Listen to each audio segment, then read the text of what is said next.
Donc difficulté, d'autant que c'est un enjeu politique, hein, évidemment, ces Jeux Olympiques pour Emmanuel Macron, pour l'année 2024, voire pour son quinquennat, et que sa ministre en charge des Jeux Olympiques est empêtrée dans la première polémique du gouvernement Attal, Isabelle Verra-Masson, liée à la justification qu'elle a faite de la scolarisation de ses enfants dans le privé. Est-ce que c'est un problème aujourd'hui, Amélie Oudéa-Castéra, pour ce gouvernement Attal?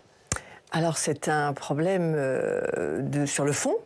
On en reparlera, j'imagine. Et puis c'est un problème aussi sur le timing, puisque l'effet waouh de la formation de ce gouvernement, qui est indiscutable, a totalement disparu sous finalement un truc que l'on connaît, qui est la discussion sur un des candidats. Moi, je pense que l'affaire Oudéa-Castéra, elle me fait penser à Cahuzac. Alors, c'est peut-être un peu bizarre, mais c'est tout d'un coup Cahuzac qui est ministre du budget et qui a des comptes en Suisse. Elle est ministre de l'Éducation nationale et elle n'a pas des comptes en Suisse, mais elle a des enfants dans le privé le plus anti-républicain. La différence, c'est que c'est légal. Pape Ndiaye aussi avait des enfants dans le privé. Est-ce que c'est pas plutôt sur la justification? Oui, et puis quelle est l'école dans laquelle elle a choisi de mettre ses enfants? Moi, mes enfants étaient à Littré, donc je connais bien l'école Littré. Qui est l'école publique de son secteur, dans laquelle elle très favorisée. C'est vraiment, elle a la chance de même pas se poser la question de savoir si c'est juste la chance d'être à Littré. Et elle décide de mettre ses enfants dans un privé très particulier, très catho, très militarisé, très violent pour les enfants. Donc, mais vous qui êtes spécialiste de communication politique, Isabelle, est-ce que là, typiquement, elle a fait une erreur de communication politique? Alors, je ne crois pas. Je crois qu'elle est coincée par sa situation. Vous savez, on met souvent la responsabilité sur la communication, alors qu'en réalité, parfois, tout simplement, il y a un fait qui est un fait. C'est pour ça que j'ai commencé par rappeler le fait. Et le fait, c'est que ce ministre qui est promu pour défendre, pour aider le service public, l'école républicaine, eh bien, elle a choisi de se détourner de cette contrainte, en tous les cas, de cette question de fond. Et en cela, elle est piégée, elle est coincée. Alors, on peut dire que Gabriel Attal avait eu un peu la même situation lorsqu'il est devenu ministre de l'Éducation nationale et qu'il a fait ses études à l'école alsacienne. Et elle a choisi une défense parce qu'on a bien vu qu'en fait, rien n'a été improvisé. Elle avait réfléchi à sa défense, le discours était préparé, et je ne trouve pas qu'il soit si maladroit que cela. Parce qu'on peut dire, effectivement, il y a un problème à l'éducation nationale, je suis d'ailleurs là pour le régler. Et j'en ai été victime. Et en tant que victime, j'ai choisi ça. C'est un petit peu ce qu'avaient expliqué d'autres candidats dans d'autres situations. Mais on voit bien que le problème de fond revient. C'est-à-dire que est-ce qu'il est légitime que cette personne-là soit à cet endroit-là, à ce moment-là? Et ça, personne n'est... Il y a la question du mensonge. Parce qu'on voit bien qu'il y a la question du mensonge, et on voit bien que sa défense, qui aurait pu être un constat, a été interprétée, et ça c'est le problème de la réception que nous connaissons bien en sociologue des médias, ça a été interprété comme une critique de l'éducation nationale. Alors que quand elle dit il y a eu un problème de non-remplacement, c'est pas les profs, c'est pas l'école dont elle manquait, c'est le système qu'elle mettait en cause. Donc ça n'a pas du tout été comme ça que ça a été reçu. Donc c'est une défense qui pouvait se justifier, mais qui a été mal interprétée. Pablo? Moi, je pense que ce gouvernement n'est que de la communication, contrairement à ce que vient de dire Isabelle, mais ce n'est que de la communication, et donc du coup, ils périront par un problème de communication. Et là, il y a un problème de communication, et je ne vois pas... Ils viennent à peine d'arriver, vous les voyez déjà périr. Bah non, mais c'est eux-mêmes, en fait, c'est un harakiri. C'est-à-dire que la pauvre Amélie Oudéa-Castéra, elle, effectivement, à mon avis, sa réponse était très formatée, elle a été construite avec ses communicants, mais elle est complètement à côté de la plaque. Elle a énervé absolument tout le monde, c'est-à-dire les Français, les profs, les parents d'élèves, l'école littrée et même sa majorité, enfin les élus de sa majorité.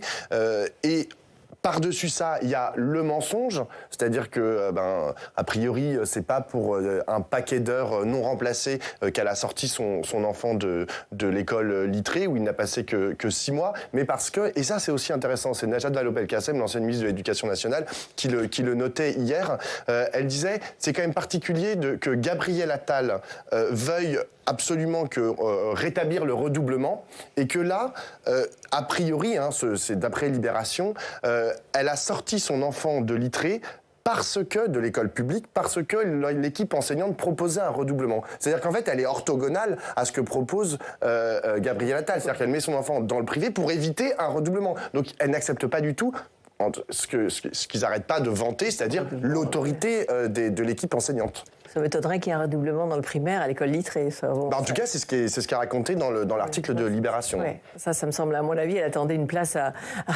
Stanislas qu'elle a eu en milieu d'année. Mais en tout cas, on n'en sait rien. Non, quand on dit, quand on dit c'est que de la communication, d'abord, ce n'est pas que de la communication. La communication, c'est important. C'est-à-dire que c'est un gouvernement de combat. Il s'est agi pour le président de la République et pour Gabriel Attal de constituer, de chercher les meilleurs combattants du monde politique. Et il en a trouvé quelques-uns, ceux qui, sur les plateaux, allaient rentrer dans le chou de leurs opposants, qui acceptaient le combat. Donc, si dire que je choisis un gouvernement de combat, c'est de la com, peut-être, mais c'est pas n'importe quelle communication. Parce qu'il s'agit de signaler à la France, aux Français, au monde, qu'il y a un combat à mener, et indiscutablement, et que ce combat à mener, c'est les forces de progrès ou de république ou de la raison contre une menace qui n'est pas une petite menace, en tous les cas pour le gouvernement, et moi je pense pour la France évidemment, qui est la possibilité que le Rassemblement national gagne. Donc il y a là de la communication dans le sens qu'effectivement, il y a un signal fort, et ce signal fort, ensuite, il va falloir des actes. Bien sûr, mais c'est déjà très très important que l'on se dise qu'il y a là une étape particulière. Et je pense, on va en parler, que ce que va nous dire Emmanuel Macron tout à l'heure, ce sera de cet ordre-là, c'est-à-dire qu'il lance ses attaquants, il lance son combat et qu'il faut le mettre en scène d'une manière très officielle. On va parler évidemment de la conférence de presse, mais avant cette conférence de presse, Quentin, hier soir, le président de la République réunissait les parlementaires de la majorité à l'Élysée. L'occasion de tenter de ressouder la majorité pour le chef de l'État ? Voilà, c'est la mission effectivement qui a été fixée pour hier soir. Un cadre de renaissance, cité dans Politico, expliquait d'ailleurs hier matin le but de la réunion. Il faut enlever les états d'âme et mettre tout le monde en ordre de bataille. Dans l'esprit de tous, la crise liée au projet de loi immigration. En décembre, on se rappelle que le président de la commission des lois de l'Assemblée nationale, Sacha Houlié, avait voté contre le texte. Abstention à l'époque pour le chef de file des députés MoDem. Face à ces tensions importantes au sein des parlementaires macronistes, le chef de l'État a appelé hier soir députés et sénateurs à être fiers de ce qu'ils ont fait. Dixit, un sénateur présent à l'Élysée. On a eu quelques photos d'ailleurs de cette rencontre via ces parlementaires. Et à propos de cette réunion hier à l'Élysée, écoutez ce que retient le sénateur de la majorité présidentielle, Xavier Iacovelli. C'était il y a quelques minutes sur notre antenne. Le dépassement, c'est dans l'ADN du macronisme, c'est dans l'ADN de ce que porte Emmanuel Macron depuis 2017. Et donc, oui, il a dit qu'on avait à la fois des sensibilités différentes, mais le dépassement, c'était pas l'effacement et qu'il fallait respecter toutes les sensibilités et qu'il s'attelait en tout cas à faire en sorte que la majorité, dans sa diversité, puisse être rassemblée. Avec une phrase forte du chef de l'État hier sur un texte à venir. Il y aura bien un projet de loi sur la fin de vie, un texte avec beaucoup de respect et d'humanité, a dit le chef de l'État d'après ce député du Doubs dont on voit le message hier sur Twitter X. Le texte sur la fin de vie devrait être présenté en février, a dit le président de la République, parlant d'un projet de loi important, attendu, je cite, avec une volonté d'améliorer la loi actuelle. Un plan pour développer les soins palliatifs sera présenté dès janvier. Dernière petite information, Stanislas Guerini va rester au gouvernement pour mener une réforme de la fonction publique. Le président l'a confirmé hier aux parlementaires. Et il y avait deux absents hier, notamment les chefs des partis alliés de la majorité, Horizon et le MoDem. Effectivement, c'est à noter, François Bayrou et Édouard Philippe étaient absents, d'où cet autre message d'un parlementaire Renaissance qui nous envoyait hier. C'est assez calme par SMS. Pablo, est-ce que Gabriel Attal peut compter sur une majorité solide ? Ah non. Comme ça a été rappelé, il a plusieurs de ses alliés, à commencer par Horizon et MoDem, qui commencent un peu à lui tirer dans les pattes. On parle d'une potentielle liste aux européennes du groupe de François Bayrou, c'est-à-dire le MoDem. Horizon ne voit pas d'un très bon œil le fait que Rachida Dati soit rentrée au gouvernement et que Gabriel Attal ait été nommé Premier ministre, c'est-à-dire en gros qu'il puisse être possiblement adoubé par Emmanuel Macron Macron comme futur héritier. Et puis vous avez l'aile gauche, comme ça a été rappelé par Quentin, l'aile gauche de la Macronie, entre très gros guillemets, mais emmenée potentiellement par, là on est sur du potentiel, mais par Elisabeth Borne, qui pourrait constituer un groupe donc appartenant à la majorité présidentielle, mais un groupe à l'Assemblée nationale qui, encore une fois, voilà, pourrait établir des rapports de force avec la majorité de la majorité. Comme des frondeurs sous François Hollande à l'époque. Exactement, ils voudraient faire entendre leur voix. Mais tout ça, voilà, c'est quand même un peu problématique. Je parle même pas de la déconnexion avec les Français. Vous avez beaucoup de gens en fait qui comprennent plus très bien en fait ce pourquoi ils ont voté pour Emmanuel Macron en 2017, ni même ce pourquoi ils ont voté en 2022. Isabelle rappelait tout à l'heure que l'objectif c'était quand même l'opposition, le barrage au Rassemblement national. Mais ce qui s'est passé en décembre, le vote de la loi immigration, il y a beaucoup de gens qui disent mais en fait on n'en a pas eu pour notre argent là. On a voté pour Emmanuel Macron pour faire barrage au Rassemblement national et ils nous pondent une loi qui va exactement dans la direction du Rassemblement national. Il y a quand même un petit souci. Donc il y a beaucoup de gens qui ne comprennent plus et le problème c'est quand ça arrive jusqu'aux élus. Donc je vois pas très bien comment il va réussir à gouverner, sachant que, et c'est la dernière chose, il a récupéré Rachida Dati, c'est-à-dire une des stars quand même des Républicains. Il l'a récupéré dans son gouvernement. Donc autant vous dire que Éric Ciotti, Olivier Marleix et tous les Républicains, ils vont pas lui faire de cadeaux. Ils vont pas dire, ils sont pas ravis en fait que une de leurs têtes de gondole, une de leurs Rolls-Royce soit partie au gouvernement. Donc moi je pense que c'est râpé pour essayer de faire voter des lois avec les voix des LR à l'Assemblée nationale notamment. Alors, vous parlez d'Éric Ciotti, on va l'écouter justement. Éric Ciotti, il était l'invité hier soir du 20h de TF1. Nous ne voterons ni confiance ni censure à ce stade. Pas de confiance parce que nous sommes dans l'opposition. Nous avons été, et ça compte la crédibilité de la parole publique, nous avons été élus dans l'opposition, mais pas une opposition qui dit non systématiquement. J'ai voté la réforme des retraites. C'était un acte de responsabilité qui était très impopulaire dans le pays, mais c'était un acte de responsabilité. Nous avons changé la loi immigration. Un mot sur la position du coup d'Éric Ciotti et sur Gabriel Attal et sa majorité. Est-ce qu'il est tant que ça face à une impossible majorité? On voit Éric Ciotti, c'est le nini. Il est devant une impossible majorité. Enfin, il ne l'avait déjà pas. Et il est clair depuis le début que ni à droite ni à gauche, les gens sont d'accord pour faire un contrat de gouvernement à l'allemande ou dans d'autres démocraties. Donc je crois qu'il a mis tout à fait une croix sur cette idée-là, le président de la République et Gabriel Attal. Ce ne sera pas à l'Assemblée nationale ni au Sénat que l'acte 2 du gouvernement se fera. Et d'ailleurs, ça tombe bien, parce qu'il n'y a pas de grande loi politique ou de choix politique qui est en préparation. Donc, on met une croix sur l'Assemblée nationale. Encore une fois, c'est au niveau du gouvernement que les choses se vont passer. Au niveau de la communication, effectivement, encore une fois, ce n'est pas rien, la communication. C'est des signaux forts et ce ne sera pas l'Assemblée nationale parce qu'il n'y a pas de possibilité. Quant au risque des frondeurs, d'une certaine manière, eh bien, la question des frondeurs, à ce niveau-là, ne se posera pas puisque les débats n'auront probablement pas lieu. Alors, il va réfléchir à des lois qui seront des lois de société, des lois philosophiques, des lois qui ne se portera pas sur un clivage droite-gauche. Et c'est comme ça que ça va se passer, avec, encore une fois, plusieurs étapes, les élections européennes, les Jeux Olympiques et la lutte contre le Front National. Ouais. National. Oui. Et justement, un mot, Quentin, sur le plan parlementaire, d'une info de ce qu'a dit Emmanuel Macron hier. Exactement, c'est ce qu'a effectivement acté hier Emmanuel Macron face aux parlementaires de la majorité à l'Élysée. Il a appelé les parlementaires à oublier un peu le Parlement en disant, alors avec une explication, disant que les problèmes des Français qui étaient adressés par ces projets de loi mettaient 2 ans et demi à être finis d'être adressés, avec le temps du parcours parlementaire, l'entrée en vigueur des projets de loi. Donc lui, il a expliqué ça en disant que ça prenait trop de temps et donc il a dit on va passer par des décrets, etc. Mais donc il a semblé hier acter le fait qu'il passerait outre le Parlement à cause de cette absence de majorité absolue à l'Assemblée nationale. C'est quand même un gros problème institutionnel. Enfin, je veux dire, notre démocratie, elle est assise sur nos institutions. Et le non-fonctionnement normal de nos institutions met en péril, globalement, notre République et la démocratie.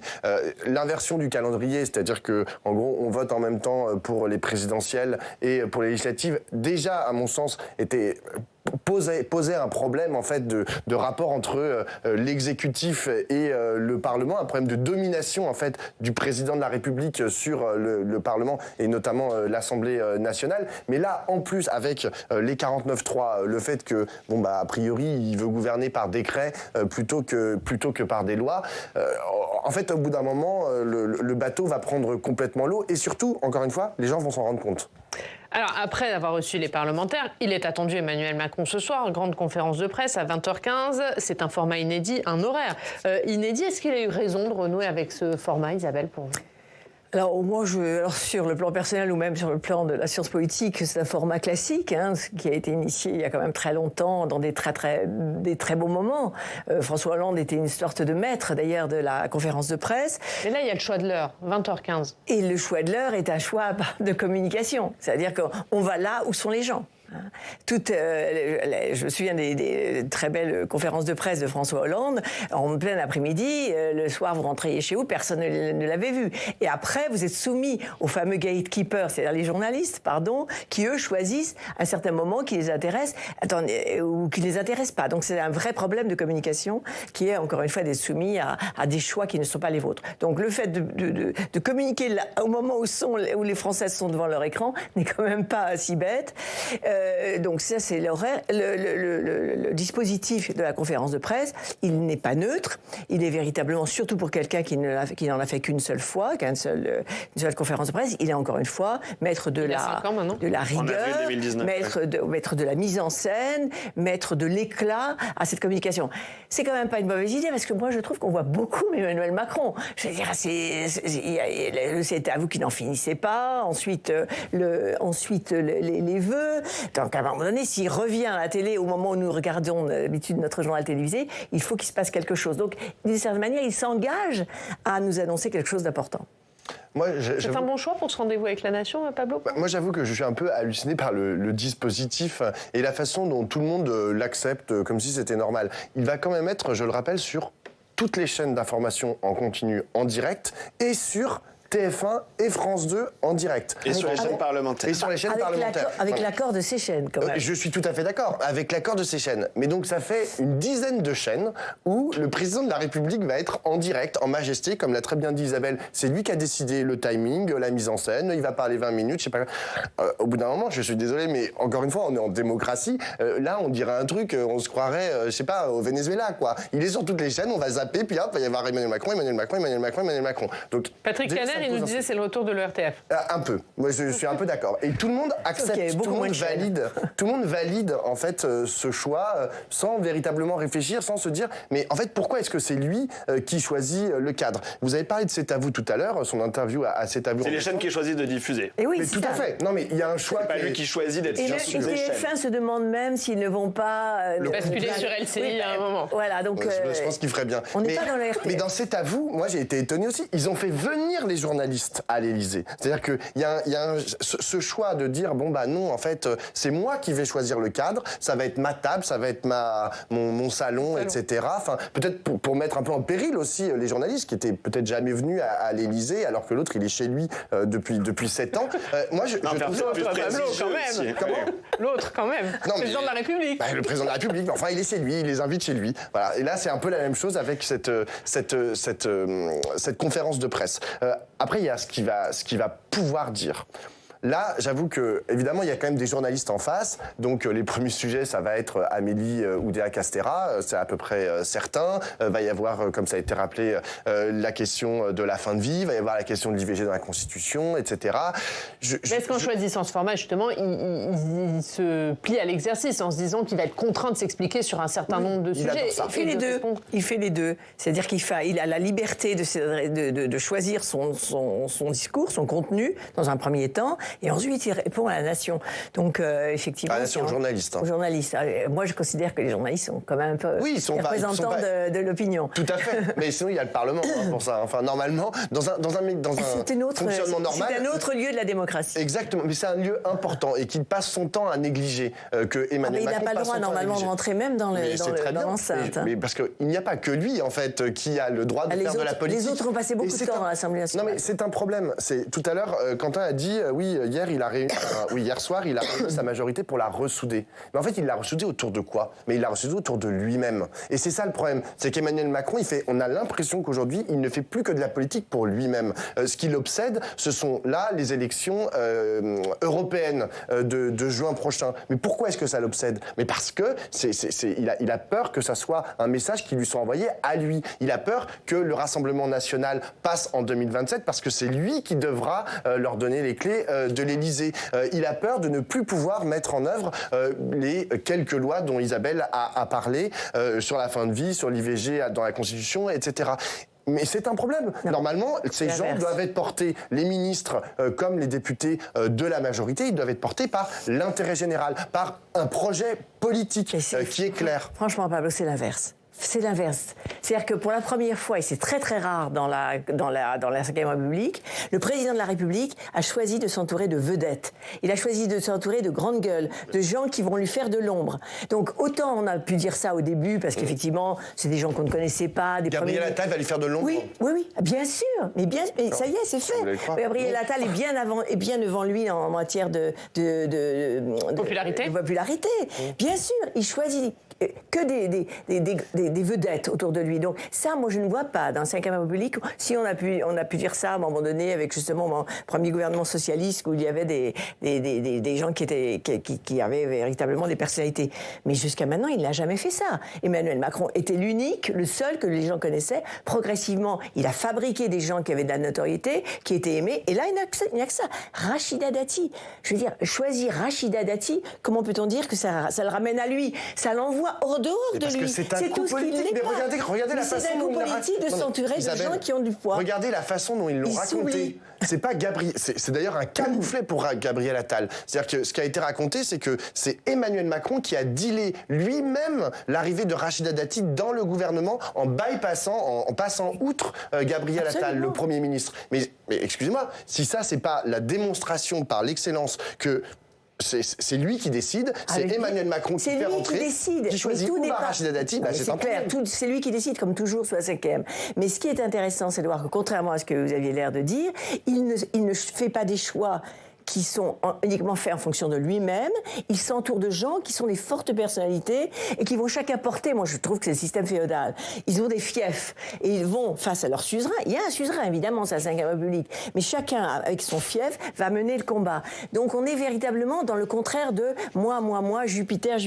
Au contraire, il va être constamment discuté, contrarié par des fortes personnalités. Mais là, juste Isabelle, pour revenir... C'est inouï, moi je ne connais pas d'autres cas. Pour revenir au format, il a choisi une conférence de presse et pas une interview politique. C'est-à-dire que les journalistes posent une question, même si la réponse ne leur convient pas, il n'y a pas moyen de relance, on passe à la question suivante. Ça veut dire que le risque est quand même limité pour lui? Oui, bien sûr. Encore une fois, ce que je disais, la conférence de presse est un rite, un dispositif très, très, très structuré et connu. De dire qu'il n'y a pas de risque, c'est pas totalement vrai. On connaît des cas où il y a eu des questions ou des réponses qui ont été très marquantes et très très mauvaises pour l'homme politique. Il y a un risque à partir du moment où vous avez des hommes. Les journalistes sont libres. Quand vous parliez de l'ORTF, évidemment non. Moi, je connais bien l'ORTF, c'est mon sujet de recherche. Évidemment non, ça n'a rien à voir. Je veux dire, bien sûr, il y a des liens entre les hommes politiques et les journalistes, comment dire le contraire aux mêmes échelles. Mais enfin, c'est pas si simple que ça. Et les journalistes ont de autonomie. Ils savent que avec le buzz, les réseaux sociaux et d'autres raisons, leur brutalité, leur insolence leur sera finalement bénéfique pour eux. Ils ne craignent pas de mesures de rétorsion. Donc non, il y a un risque, évidemment, dans tout exercice médiatique. Un dernier mot, Pablo, est-ce qu'il peut espérer relancer son quinquennat avec cet exercice de ce soir? Tout dépend ce qu'il raconte. Il a peu de choix, en fait. Il a peu de choix. Si c'est pour... J'entendais monsieur Iacobelli tout à l'heure, le sénateur, dire dépassement mais pas effacement, majorité dans la diversité. Si c'est juste ça qu'il a raconté Emmanuel Macron, effectivement, il va pas relancer grand-chose. En revanche, il peut annoncer, je sais pas, un référendum, une réforme constitutionnelle. Je veux dire, il peut essayer de trouver les voies et moyens pour régénérer, c'est son propre vocabulaire, régénérer et réarmer son quinquennat. Mais j'avoue que force est de constater qu'aujourd'hui, excusez-moi l'expression, il est un peu à poil quand même par rapport à tous les outils qu'il pourrait utiliser pour se relancer politiquement. Et c'est le risque que ça fasse pchit, Isabelle. Il doit forcément annoncer quelque chose de fort ce soir. Oui, bien évidemment. Enfin ça, il a quand même le don d'annoncer souvent des grands événements qui finalement se font pas pchit. Il y a quand même une certaine... Parfois, ça a quand même marché. On pense au grand débat. Mais il a réussi quand même à faire passer des étapes comme ça avec des annonces. Là, effectivement, il nous annonce vraiment... Enfin, il nous met dans une configuration où il est obligé d'annoncer quelque chose. Il faut arrêter avec les surprises. C'est quand même un problème. À chaque fois, ils veulent faire des surprises. Maintenant, les hommes politiques font des surprises. Non, la politique, c'est pas faire des surprises. La politique, c'est donner un cap et tenir ce cap. Allez, on suivra évidemment tout ça. Quentin le disait, ce sera suivi en direct sur les chaînes parlementaires. On regarde ce qu'elle a une de nos quotidiens régionaux. C'est parti.